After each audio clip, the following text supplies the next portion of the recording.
Hey everyone, and welcome to another episode of Doctors Living Deliberately. So happy to have you back here with us today, and welcome, of course, to my co-host, Arpita. How are you? I'm great, Michael. How are you doing? Awesome. And, in the intro to our show, we always talk about doctors and the people that love them. And the truth is, we have not had any episodes that just revolve around people that aren't physicians and how they have been impacted by the work that we've done in our lives. And so we have a couple of special guests here with us today, and I am going to let you introduce them because I think you know them pretty well. I would hope so, right? Well, this is a very special episode for me too, because I've got my two little minions here, my two little kiddos, and they're not quite so little anymore for sure. We have Sarina DePalma, who is my oldest firstborn daughter. She is a sophomore, or actually now rising junior in college. And then I also have my lovely little son here, Nikhil DePalma, who is a rising senior in high school. So I'm going to let them tell you guys a little bit about themselves first before we get started. But I'm really excited and thankful that they agreed to do this. I asked them, I didn't tell them. And they have, I think, a little bit to share with how things have changed. So I thought it would be a great episode to get a perspective from somebody near and dear to our heart. So Serena, why don't you start and tell them a little bit about yourself?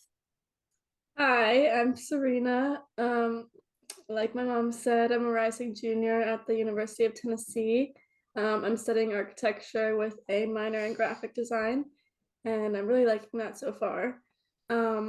On the side, I like to do like some custom type work. Like I like to do a lot of painting and like sketching, just kind of some creative type things. And I also have started enjoying cooking and stuff recently, which my mom has come to really enjoy. So that's fun. But It's been awesome. She comes home, we come home and she's making up an amazing meal and she does it so quick. I'm like, can you teach me how you're doing this? It's so good. Nikhil, what about you? What do you want people to know about you? Um, my name's Nick. I'm a rising senior at collegiate school here in Richmond. Um, I like physics and math in school, and outside of school, I like to fish and hang out with my friends and just relax. That's about it. That's about it. What about football? Oh yeah, so I also play football. I'm the kicker on the football team for our school. Um, yeah, that's all I got.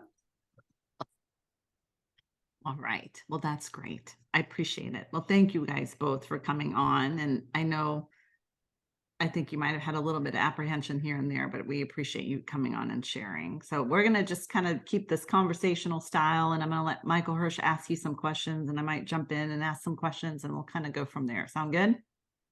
yeah. Well, hmm so what kind of memories do you guys have of your mom from growing up? Like, anything in particular stand out about what growing up was like?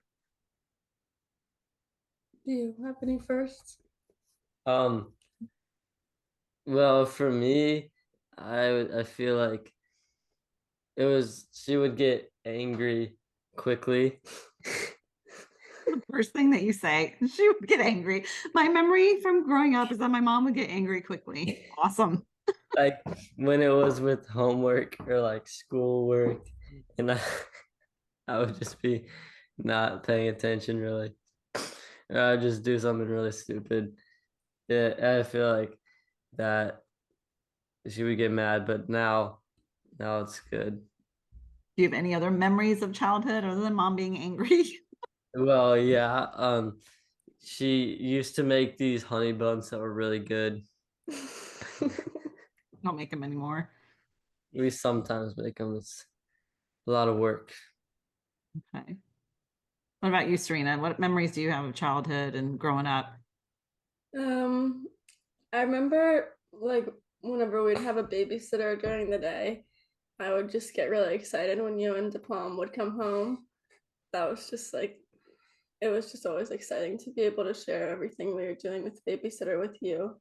And then I remember like when you would help me with my homework, sometimes I would get like really frustrated if I couldn't figure something out. And you always like knew how to do everything. Like I just remember you always knowing how to do everything.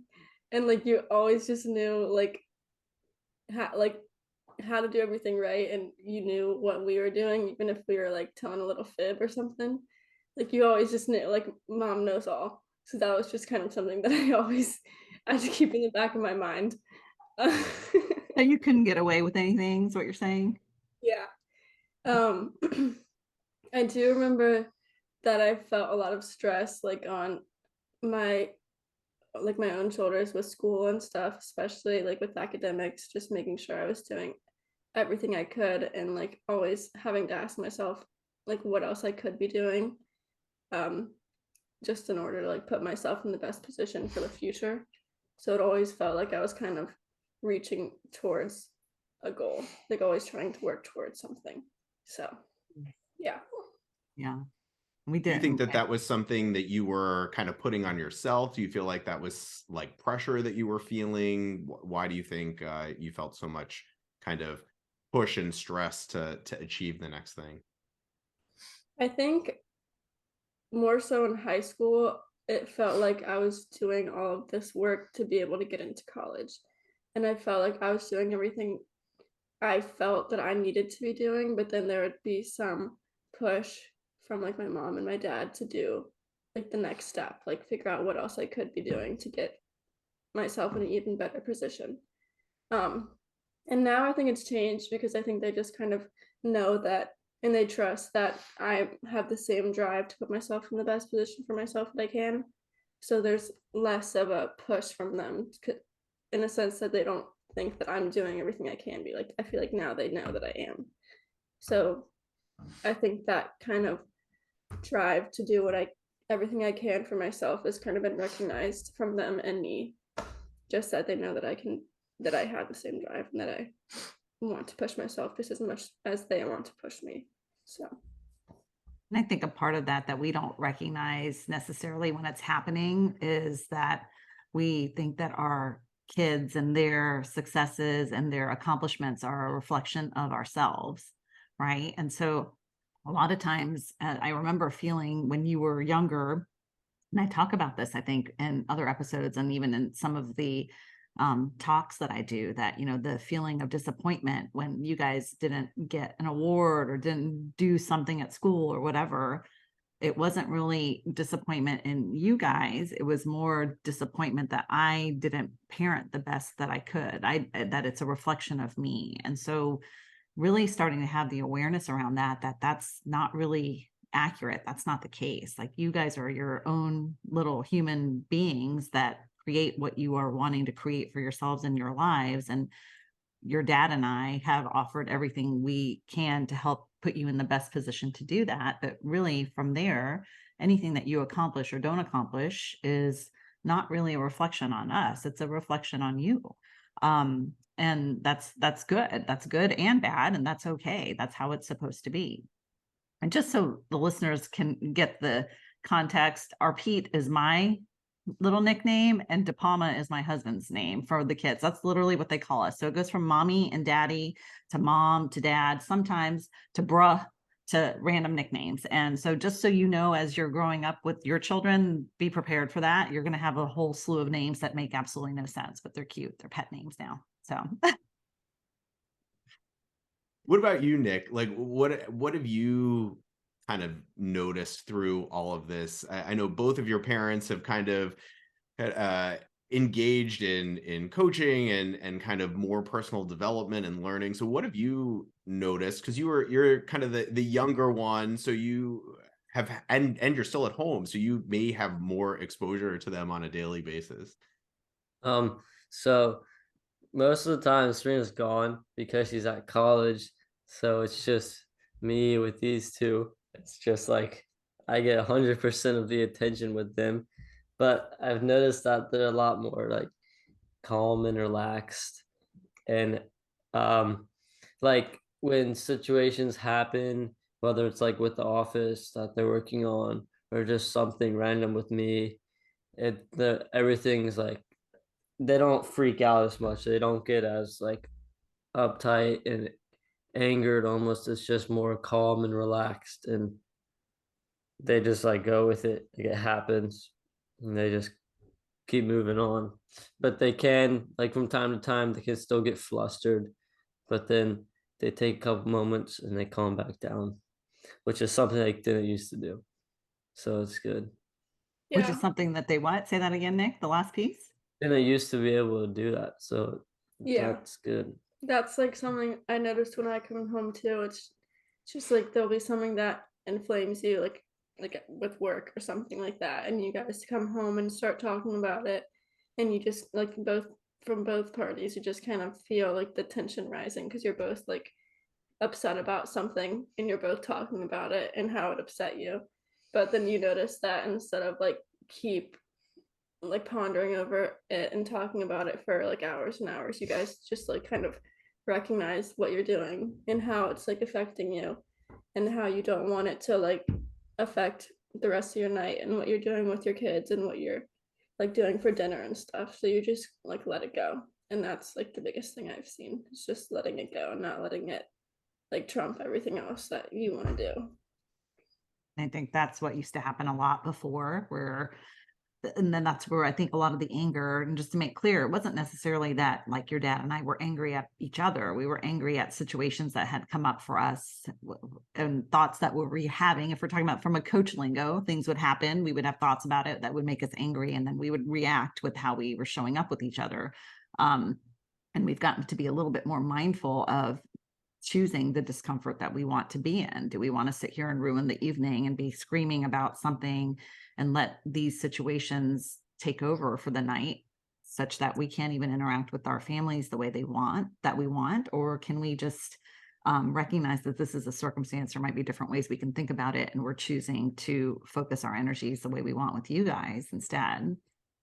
So I think if you guys could like think of, for each of you specifically, a situation or the way maybe myself or dad used to handle things with you that you really don't feel like was a good way to handle it. And I want you to talk about that a little bit, like something that if you can think of anything that's happened like that, that really we didn't do a great job of how we handled it before.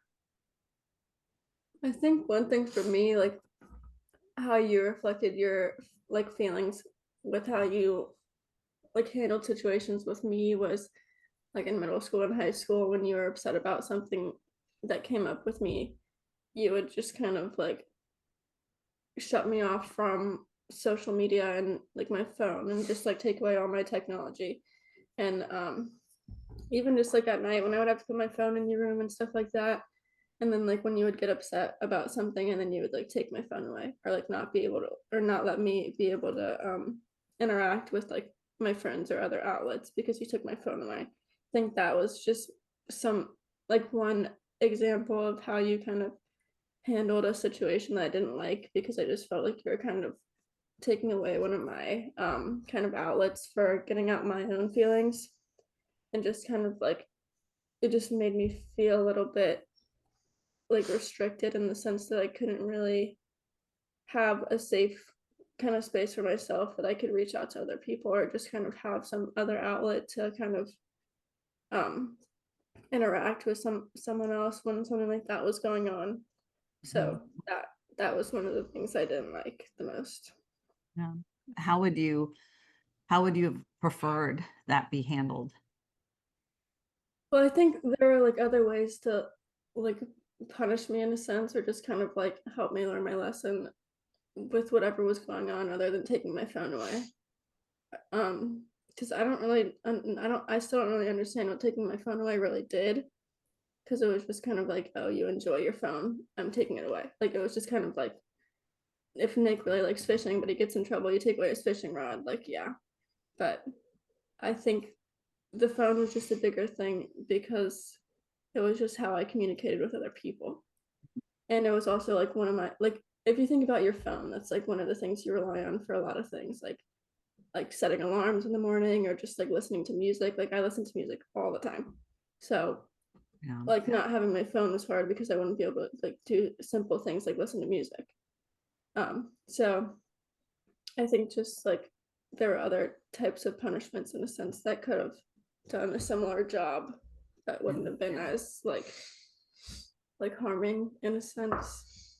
I think when I reflect back and I recognize that was my way of trying to retain any sense of control, right? And so that reflection of me thinking that by me doing this, I can control what you are and are not doing. That obviously was not true, but that's what my mindset was then, right? And ultimately also recognizing, not even having the awareness of that's your outlet of how you could be able to process your emotions and your feelings and your thoughts around that I'm removing that wasn't really something that I was being very mindful of then. And I know I can tell, like, I remember the first year you came back from college, you still had a little almost like PTSD from it, right? Because I can't remember, we had some conversation and you brought it up and I could tell that you were still very hurt and angry about it. And so we kind of talked through it. And I think it's definitely changed now. Obviously we're not monitoring your phone or doing anything like that, but it was rebuilding that trust in a sense from your standpoint. I would think that you would have to have more trust with us too. Mm-hmm. Nikhil, how about you? Any interactions or any situation that you can think of that we just failed at as being a parent at, in your opinion? I mean, not really. Other than you would just take something away when we did something bad. I mean, you would that's saying like straight up, I don't know what you would take away from me. Like sometimes it'd be my Xbox or it'd just be something that I was like enjoying recently. And you just be like, oh, it's gone. Because like if you did something wrong, you'd lose it for like a week or something. Like that just like it worked maybe when we were like younger because you like really wanted that thing, whatever it was. But as we got older, it just like it didn't like do anything. It would just make us more mad. Mm-hmm. And then whatever we did wrong, we would just do more things wrong because it's just like kind of like what's the point? Mm-hmm. But eventually I feel like you realize that just taking things away doesn't do much. Yeah.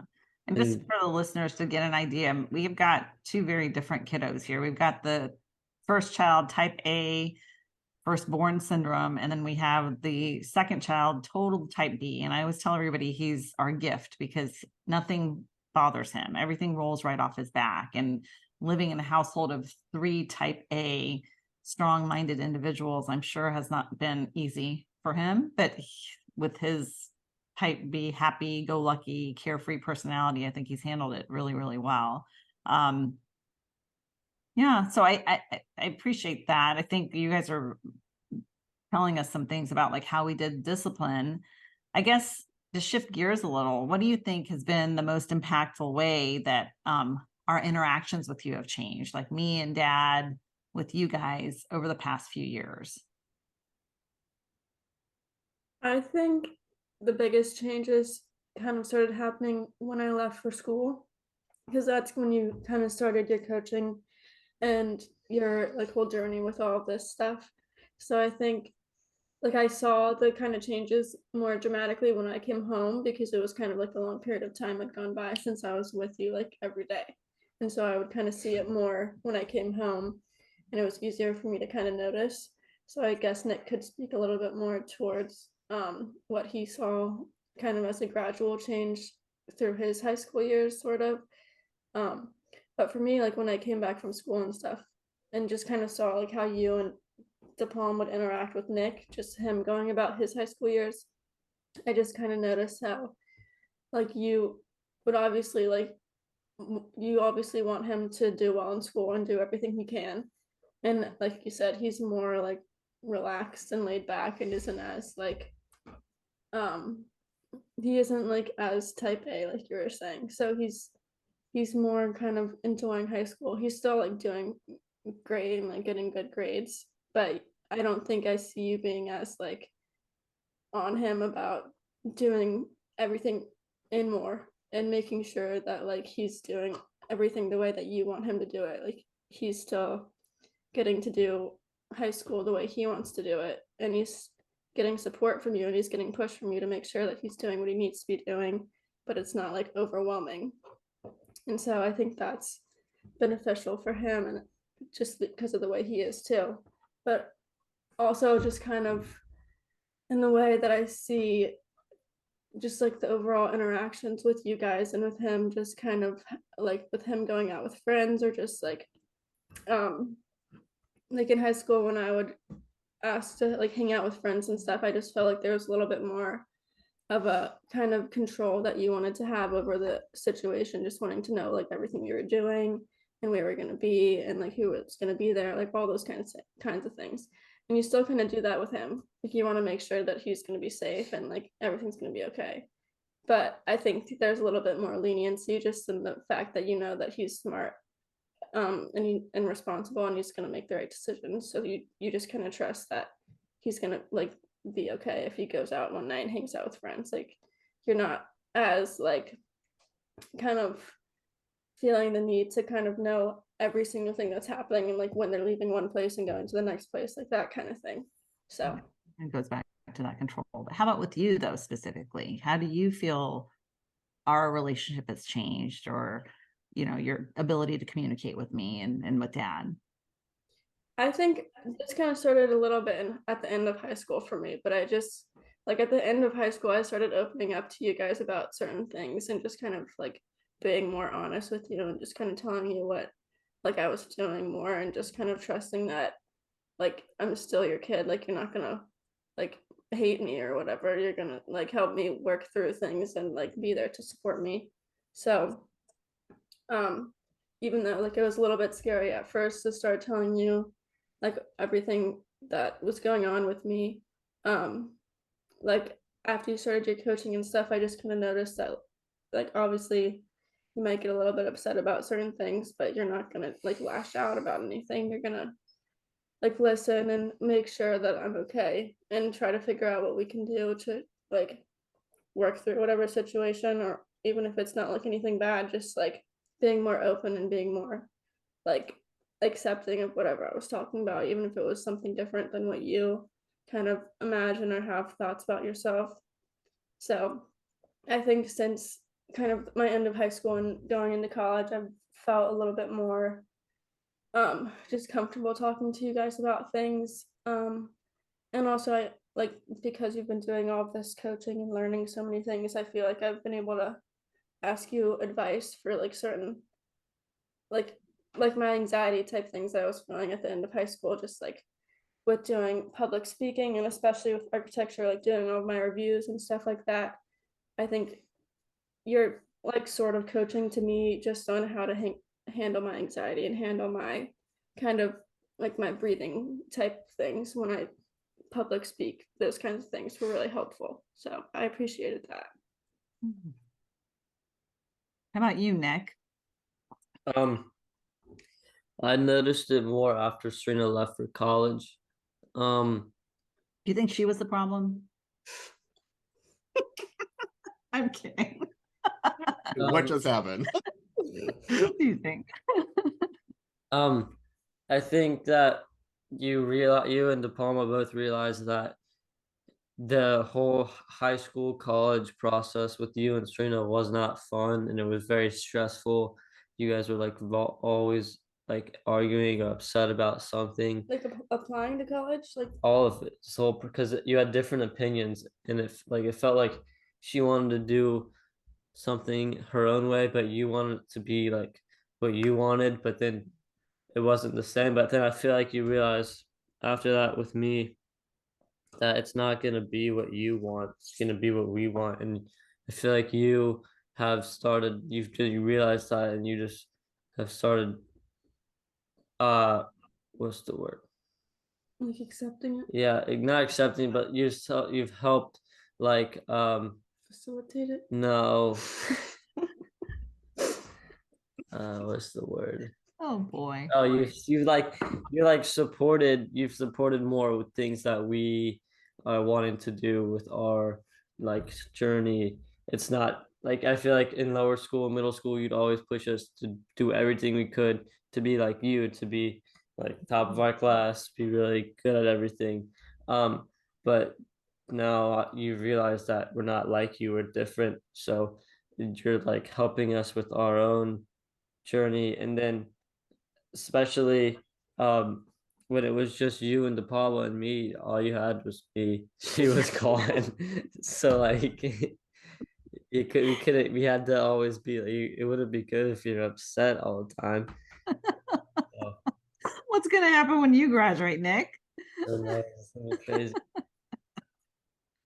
Oh man. You know, I've kind of just been like sitting and listening and taking all of this in, and I think what comes up for me is that there is no manual that teaches us how to parent, right? So my kids are still pretty young. So I've got a 9-year-old daughter and a 6-year-old son. And so as I'm listening to you, I'm projecting this conversation with my own kids, 10 years from now, and trying to imagine what their experience is going to be like. And the truth is, we don't know kind of.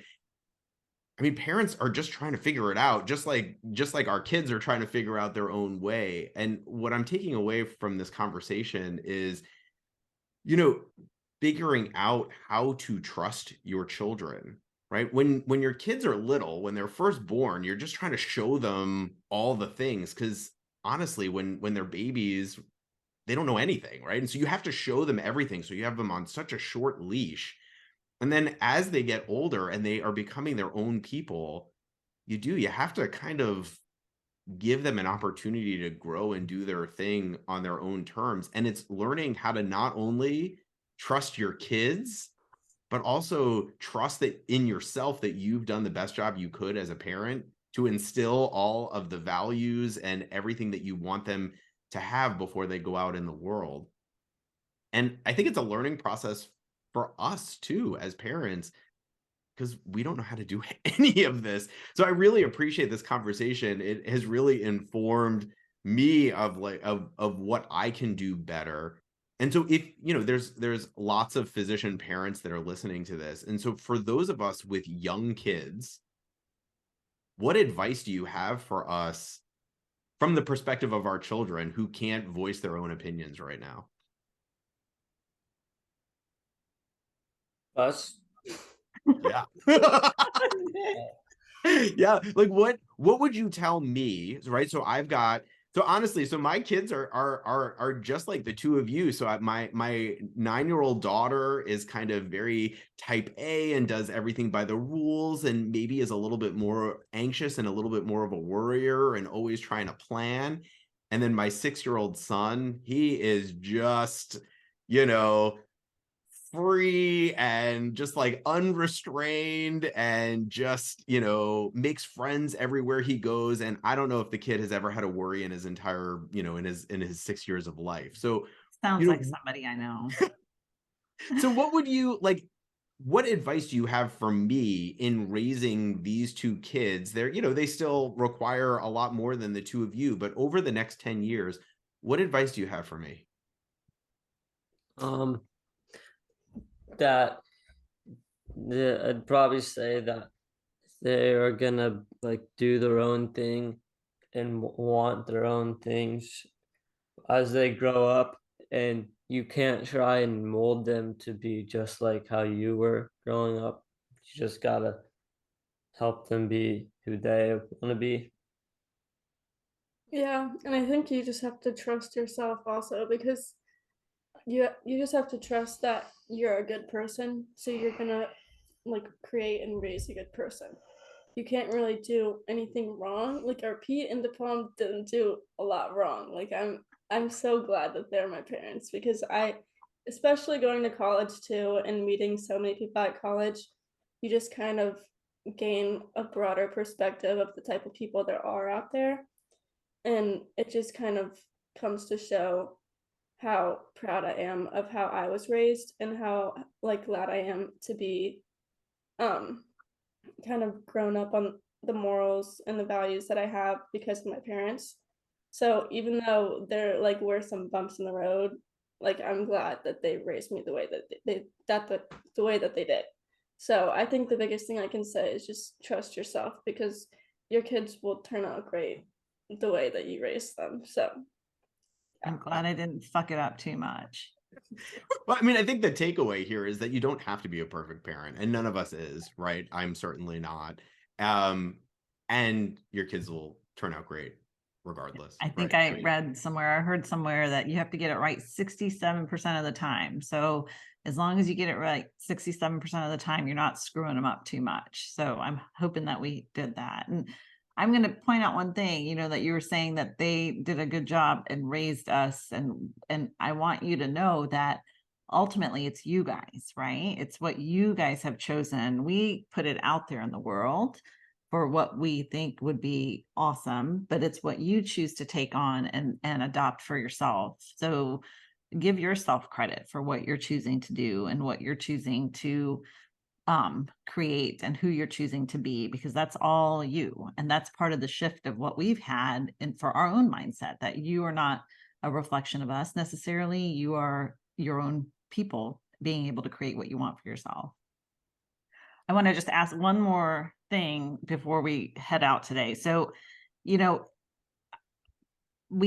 I think you've seen the changes in us and Daddy and I over the past couple years, and it's not like we're perfect. We still have setbacks. We all know that it happens here and there. But what have you taken from what you've seen us implement in our own lives to be able to implement in your own lives for yourselves? And what have you shared with others that you think might be helpful in impacting them too? Yeah. okay. I think the biggest thing that's kind of helped me with my relationships with people is just kind of that you can't set expectations for other people, and you can't expect people to do things the way that you want them to. So you just kind of have to navigate your friendships and your relationships in a way that's gonna be beneficial and helpful to you.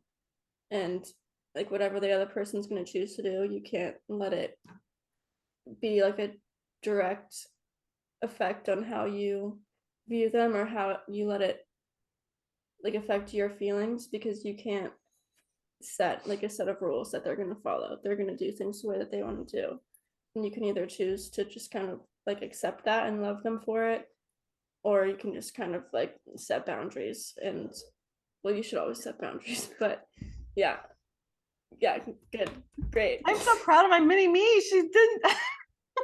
I mean, my biggest takeaway from this episode is how, right, because sometimes we question like all this work that we're doing and the coaching stuff and all that, and my kids have been a huge reason why I have kind of gone so hard into coaching. And I think what I am taking away from this conversation is I am right on track, right? Because the stuff that we learn and we bring home continues to have impact, and that's, you know, we get to show our kids that there's another way. And from this conversation, that's exactly what I'm taking away. You guys have seen it in your parents, and now you are actually building it into your own lives too. And I think as a parent, that's all we can ever want for our kids. Yeah. Nick, how about you? We'll wrap it up with you. Tell us. Well, Make it be like a bomb drop. No, I'm kidding. I No feel pressure. like I feel like the way that you've started to live from like coaching is how I've always lived. It's like it's like I'm like always so chill and relaxed, and you just gotta roll with the punches. That's my famous quote. Um, that's how like me and my friends work. Like I've had a tight group of friends since middle school, and so like I've never like had to worry about my friends like going behind my back or doing something bad. We've always just been like close. So I mean that's definitely allowed me to be like more like free, like just like be who I am, like careless almost. But like Not careless, like carefree. yeah, but like that's what also helped me pick out like find these friends. Like we all have the same hobbies and do the same things and love hanging out with each other, and we don't really worry about anybody doing anything because honestly, one is not a big deal to us. We like that's like the last thing we think about is your friends doing something behind your back. Like you don't even like think about that honestly with them. I just think about if I'm not with them, I'm thinking about like what I gotta do like the next couple hours, like maybe clean my room or something. And then and then whenever I am gonna be with them, whenever I see it, I'm like, oh, that's just great. It's like a bonus. Like Cooper, one of my friends, this whole week he helped drive me to work every morning, and it was like I didn't realize it till the end of the week, but it was so much fun. Like driving with him to work every morning and then back from work every morning. It was just good to be around him, but I didn't realize it. It's just kind of something you see after. So I think that if everybody is just more chill and relaxed and like just let things happen, and life will be better. This is one thing I can attest to because Nick, it's so funny when I like first came home from college after being away for a while. Just the way that Nick interacts with Arpita and DePalma is so funny because they'll get upset with him about something, or you'll just like feel the tension rise because Arpita gets upset that he didn't like clean his room or like do something she told him to do like 5 times. And he just like she's getting actively upset with him, and he just brushes it off and just like makes a joke and absolutely puts them in their place, and they just can't do anything but laugh, and it's so funny.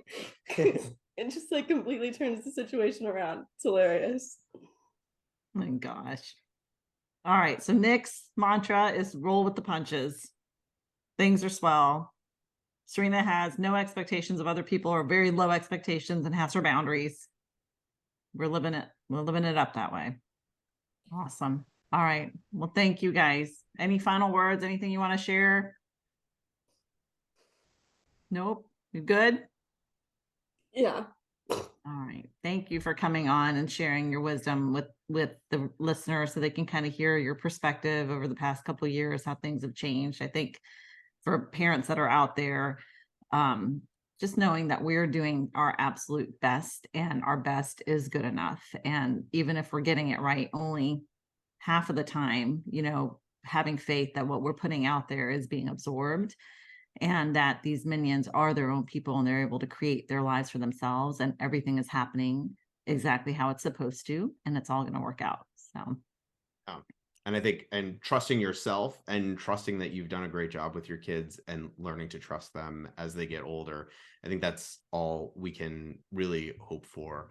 And so this was a great conversation. We really appreciate you guys coming on and sharing all of your experiences with the listeners.